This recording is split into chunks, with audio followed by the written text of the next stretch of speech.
Dans l'histoire de l'Afrique du Nord, peu de noms sont aussi puissants et intrigants que celui de Jugurtha. Stratège redoutable, diplomate astucieux et guerrier sans pitié, Jugurtha est celui qui osa défier la toute-puissante Rome. Mais avant de devenir un symbole de résistance, il y a eu un moment décisif, la bataille pour Cirta. Aujourd'hui, nous plongeons dans cet épisode clé où tout a basculé. Mais comment un simple prince numide a-t-il réussi à prendre le contrôle de cette ville stratégique, malgré le soutien de Rome à son rival ? Le siège de Cirta n'est pas qu'une histoire de force brute, c'est un jeu d'échecs où chaque coup a compté. Entrons dans l'esprit de Jugurtha et voyons comment il a façonné l'avenir de son royaume. Tout commence avec la mort de Micipsa, le roi de Numidie. Son royaume, situé au nord de l'Afrique, est à la fois riche et stratégique. Micipsa, dans un geste de prudence, décide de diviser son royaume entre ses 3 héritiers, ses fils Aderbal et Yemsal, et son neveu Jugurtha, adopté comme l'un des siens. Mais cette division n'est que le début des hostilités. Jugurtha, qui a forgé sa réputation en combattant aux côtés des armées romaines en Espagne, n'accepte pas ce partage. Jugurtha a appris la guerre auprès des meilleurs généraux romains, mais aussi les faiblesses de ses anciens alliés. Ambitieux et stratège, il ne se contente pas d'un tiers du royaume, il veut tout. Très vite, les tensions éclatent entre les héritiers.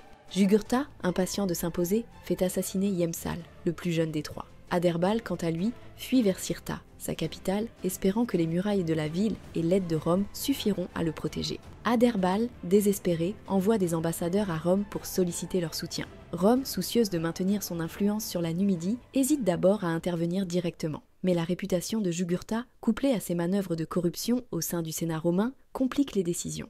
Certains sénateurs, soudoyés par leurs Numides, préfèrent détourner le regard, tandis que d'autres plaident en faveur d'une action immédiate contre Jugurtha, qu'ils jugent de plus en plus dangereux. La Numidie, riche en ressources, est un enjeu crucial pour l'Empire, et perdre le contrôle de ce territoire serait une catastrophe pour Rome. Malgré cette hésitation, Aderbal continue de compter sur Rome, croyant que la menace de l'intervention romaine suffira à dissuader Jugurtha. Mais il sous-estime la détermination de son cousin. Jugurtha sait que s'il prend Cirta, il aura non seulement éliminé son dernier rival, mais aussi consolidé son contrôle sur toute la Numidie. Le prince numide ne voit pas seulement la prise de Cirta comme une simple victoire militaire, mais comme un mouvement crucial dans sa stratégie politique à long terme. Cirta, la ville fortifiée, se dresse fièrement sur une colline, protégée par ses remparts et soutenue par les alliés romains d'Aderbal. Pour beaucoup, cette ville semble imprenable, mais Jugurtha n'est pas n'importe quel chef de guerre. Sa force ne réside pas seulement dans ses armées, mais dans son intelligence stratégique et sa capacité à anticiper les mouvements de ses ennemis.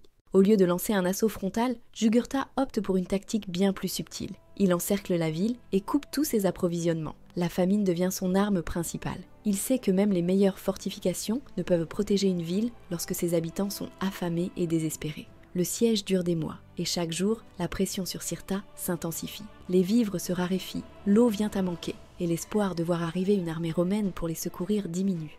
Pendant ce temps, Jugurtha joue également sur le front politique. Il sait que Rome hésite à intervenir, divisé entre les sénateurs corrompus par ses largesses et ceux qui souhaitent le voir puni. Son objectif est simple, gagner du temps. Chaque jour qui passe sans intervention romaine renforce sa position. Plus la situation à Cirta devient désespérée, plus Aderbal se retrouve isolé.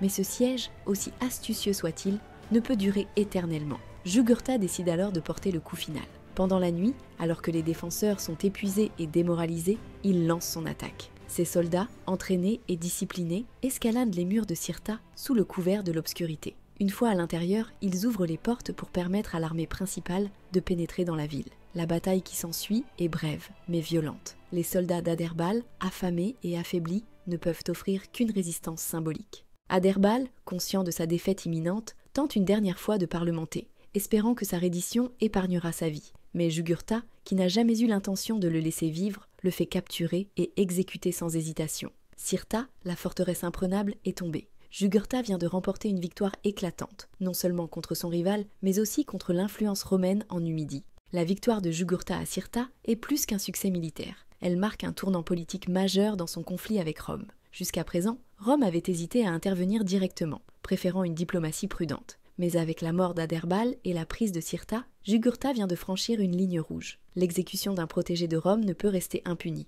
La République romaine, piquée dans son orgueil, décide enfin de prendre des mesures drastiques. Pour Jugurtha, cette victoire a un goût amer.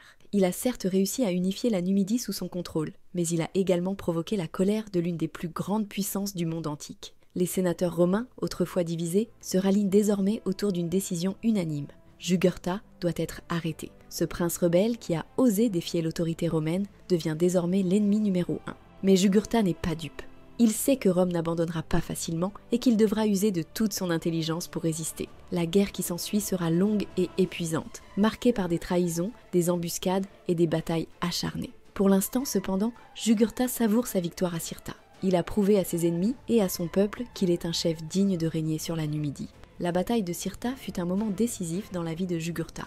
Stratège, maître de la guerre psychologique et militaire, il avait réussi à prendre une ville fortifiée avec une précision digne des plus grands tacticiens de l'histoire. Mais cette victoire lui a coûté cher, car elle déclencha la fureur de Rome et le conduisit finalement à sa perte. Pourtant, son nom reste gravé dans l'histoire comme un symbole de résistance et de bravoure face à une puissance écrasante. Si vous avez aimé cette plongée dans l'histoire de Jugurtha et sa bataille de Cirta, n'oubliez pas de vous abonner à la chaîne et d'activer la cloche pour ne rien rater. De nombreux autres récits épiques vous attendent, des batailles oubliées aux grandes figures qui ont façonné notre monde. Merci de votre soutien et à bientôt pour un nouveau voyage dans l'histoire.